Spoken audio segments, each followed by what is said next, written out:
I thought marrying Callum Hunter would be a prison. What I didn't expect was becoming invisible inside it. 3 days later, the black luxury sedan rolled through iron gates taller than any building Lyra had ever called home. Callum's villa appeared beyond them. White stone, glass walls, endless gardens, cold, beautiful, untouchable. The driver opened her door. Staff immediately stepped forward. "Welcome home, Mrs. Hunter." Welcome home, Mrs. Hunter. The title felt wrong, like it belonged to somebody else, not her. Inside, a housekeeper guided her upstairs. This wing has been prepared for you. Lyra nodded, then stopped. And I don't want to be disturbed. The woman hesitated. Mrs. Hunter, and I never want to cross paths with Mr. Hunter if I can help it.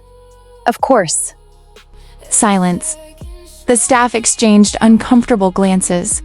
Of course, the door closed, and Lyra disappeared into her new life. The villa became her sanctuary and her prison. For 2 days, she barely left her wing. She read books in the library, walked through the gardens, drank tea on balconies overlooking the estate. She never saw Callum, not once. The absence should have felt relieving.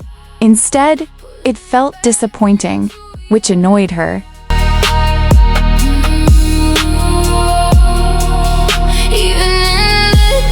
Make sure she gets anything she wants. I am heading to work. Noted, sir. Good morning, madam. Would you be needing anything this morning? No, I am fine. Prepare my breakfast in the study.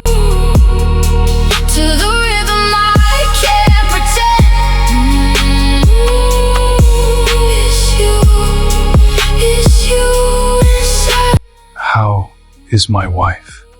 The madam is already asleep. Okay.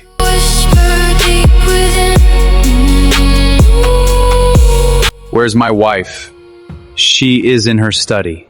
Okay. On the third night, she sat reading by the fireplace. The door suddenly opened.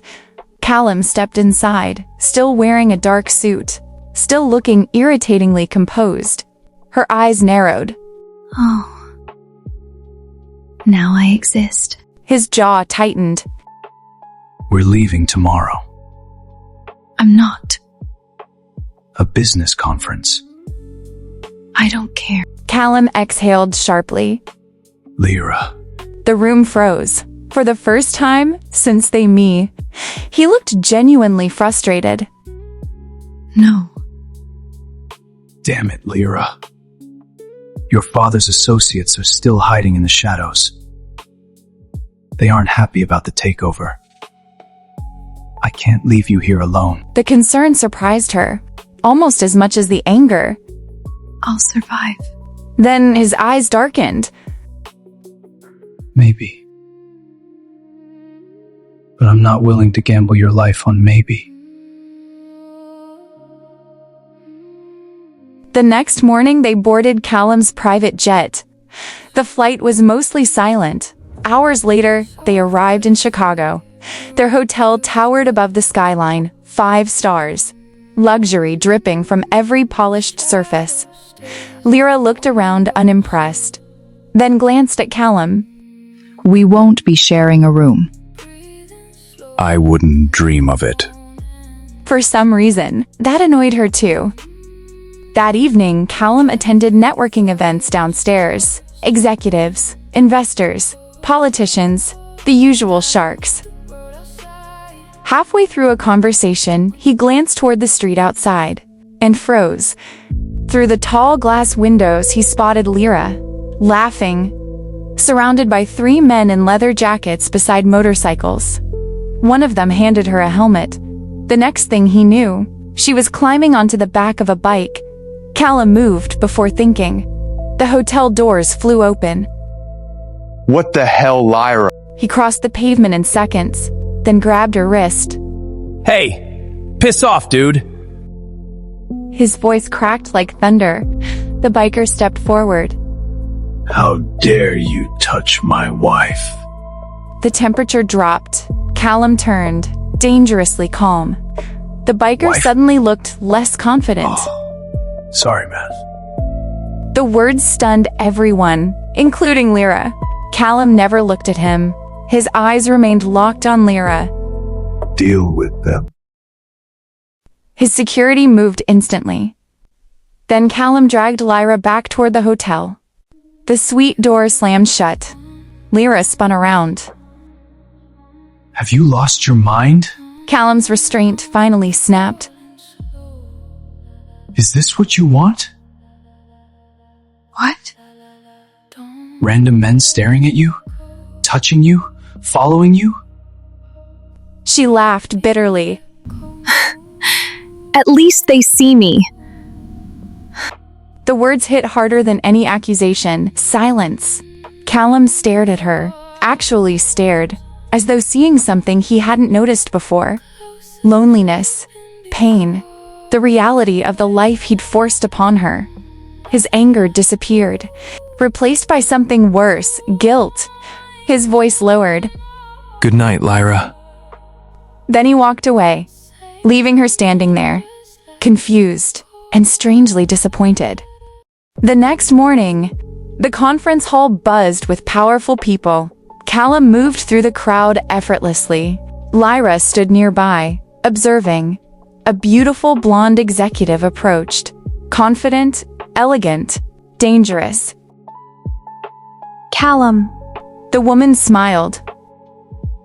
Still breaking hearts, I see. Her hand slid onto his arm. Lyra immediately looked away. She shouldn't care. She absolutely shouldn't care. Then Callum removed Stella's hand. Politely. Firmly. I'd appreciate it if you didn't talk to me like my wife isn't standing right here. Silence. Stella blinked. Lyra blinked. Callum continued walking, as though he hadn't just turned her entire world upside down. Days later, they returned home. Life resumed. But something had shifted. Lyra found herself watching him. The way he ran every morning. The way he greeted staff.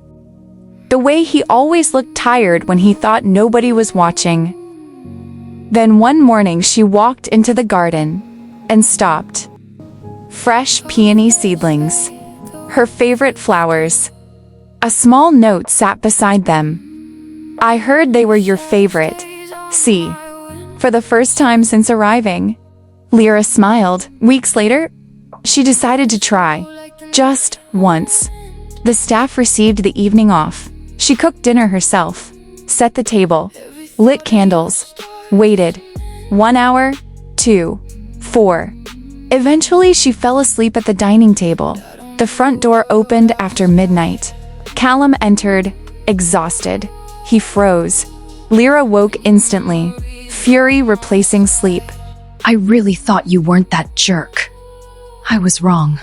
He opened his mouth. Too late. She walked away. The distance between them returned overnight. A week later, Callum decided to fix it. A surprise dinner. A private restaurant. A dress selected for her.